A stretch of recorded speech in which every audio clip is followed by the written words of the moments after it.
दोस्तों, आज की कहानी एक छोटी सी पहाड़ी जगह से है। पहाड़ तो आपको पता ही होगा, उत्तराखंड। जहाँ लोग कहते हैं कुछ जगह ऐसी होती है जहाँ वक्त रुक जाता है। अगर कोई वहां जाए तो सीख के आता है या कुछ खो के। यह कहानी है रोहन मेहता की। वो एक आर्किटेक्चर स्टूडेंट था जिसे अपने प्रोजेक्ट के लिए एक पुरानी हवेली का डॉक्यूमेंटेशन चाहिए था। पर उस प्रोजेक्ट के बाद उसकी जिंदगी वैसे नहीं रही। मैं कह नहीं सकता ये कहानी रियल है या फेक, लेकिन जिस तरह से ये लिखी गई है उसे लगता है कि जैसे सब कुछ वाकई में हुआ हो। रोहन सुबह सुबह एक जीप लेके पहाड़ों की तरफ निकल गया था। उसके पास एक कैमरा और एक टॉर्च और एक नोटबुक थी। ड्राइवर ने कहा, सर वहाँ आपको कुछ नहीं मिलेगा। लोग कहते हैं वो जगह श्रापित है। रोहन हंसा। अंकल, मैं रिसर्च करने जा रहा हूँ, भूत नहीं ढूंढने वाला। ऐसे रोहन हंसते हुए कहता है। 2 घंटे का सफर था। 2 घंटे के सफर के बाद जीप एक पुरानी कच्ची रोड पर रुक गई। आगे सिर्फ एक जंगल और एक टूटा हुआ पत्थर का गेट था। राजभरी कोठी। गेट आधा खुला हुआ था और उस पर लिखा था, entry after sunset strictly prohibited. Rohan ने अपना कैमरा ऑन किया और अंदर चला गया। अंदर का माहौल अजीब था। हवा भारी सी लग रही। जहाँ कभी बड़े लोग रहते थे वहाँ अब सिर्फ अंधेरा और सन्नाटा था। वहाँ कुछ भी नहीं, आवाज आ रही थी। रोहन एक एक कमरा चेक करने लगा। ड्राइंग रूम, डाइनिंग रूम और एक बड़ा सा हॉलवे। सब जगह सिर्फ पुरानी पेंटिंग्स और फेडेड कर्टेन लगे हुए थे। उसने अपने डायरी में लिखा, structure mostly Victorian style. Structure mostly Victorian style. Strong wooden pillar, high ceiling. फिर उसने एक फोटो ली और पीछे से एक शैडो दिखी। उसने पलट कर देखा, कोई नहीं था। कैमरा में झूम करके देखा कि वहां कुछ दिख जाए। एक लड़की वहां उसे दिख गई। रोहन ने सोचा शायद रिफ्लेक्शन होगा, पर मिरर के सामने कोई था ही नहीं। रोहन रुका। यह आवाज कहाँ से आ रही है? उसे एक हल्की सी आवाज सुनाई दी। आवाज सीधा बेसमेंट से आ रही थी। बेसमेंट के दरवाजे पे ताला लगा था, पर ताला का एक हिस्सा ऑलरेडी टूट गया था। अंदर पूरा अंधेरा था। रोहन ने टॉर्च जलाई। वॉल पर पुराने फोटो फ्रेम लगे थे। सब धुंधले हुए थे या फटे हुए थे। एक फ्रेम में एक फैमिली थी, एक आदमी और एक औरत और एक छोटी सी लड़की।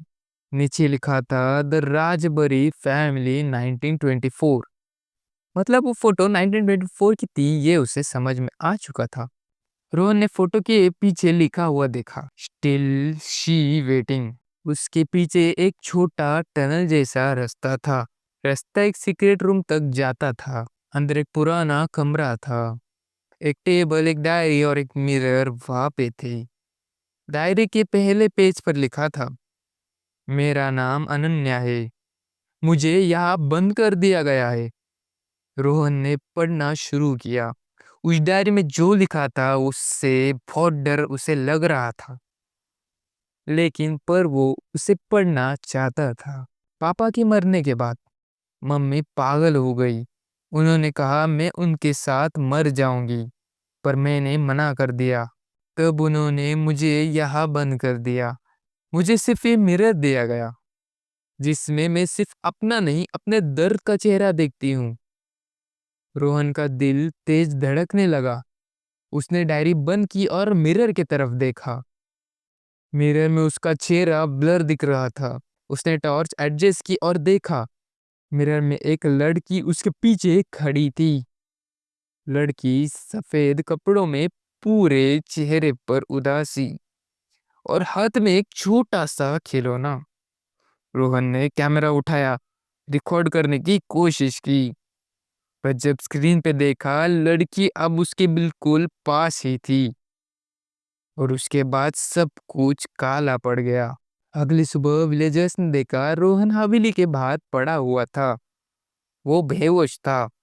उसके पीछे उसका कैमरा था, पर उसमें सिर्फ स्टैटिक वीडियो थी। उसने होश में आके कहा, वहाँ एक लड़की है, उसका नाम अनन्या है, वो अब भी वहाँ है। लोग हवेली गए, पर उन्हें कोई लड़की नहीं मिली, बस एक पुरानी डायरी और एक मिरर का टुकड़ा। मिरर के एक टुकड़े में लिखा था, आई एम स्टिल हेयर।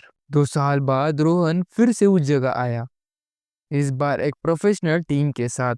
पर कमरा जहां उसने डायरी देखी थी, अब वह सिर्फ दीवारें थी, बिल्कुल स्मूथ, जैसे कभी कुछ हुआ ही ना हो। उस रात उसने कैमरा ऑन किया और बोला, अगर कोई मुझे सुन सकता है, मुझे बताओ तुम कौन हो। और उसके बाद कैमरा एक हल्की सी आवाज रिकॉर्ड हुई, मुझे याद रखो, मुझे याद रखो। रोहन ने उस प्रोजेक्ट के बाद कॉलेज छोड़ दिया। उसने कभी आर्किटेक्चर में वापस काम नहीं किया। लोग कहते हैं कभी कभी वो अब भी राजबरी कोटे के पास देखा जाता है, मिरर का टुकड़ा लेके, किसी से बातें करते हुए। ये अलग ही बातें करता है किसी और से। ये सुन के हमें कुछ अलग ही दिख रहा है।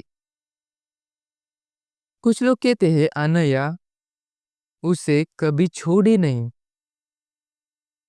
कुछ कहानियां सिर्फ लिखने के लिए नहीं होती, कुछ कहानियां लिखती है तुम्हें, कुछ कहानियां लिखती है तुम्हें। तो दोस्तों, क्या आप बिलीव करते हो कि ये कुछ जगह अपने इमोशंस संभाल कर रखती है? कमेंट में लिखना अगर आपने कभी कोई पुरानी जगह देखी जहाँ कुछ अलग महसूस हुआ हो। अगर कहानी पसंद आई हो तो लाइक शेयर करना मत भूलना। मैं मिलता हूँ अगली कहानी में एक और सच या अफवाह के साथ।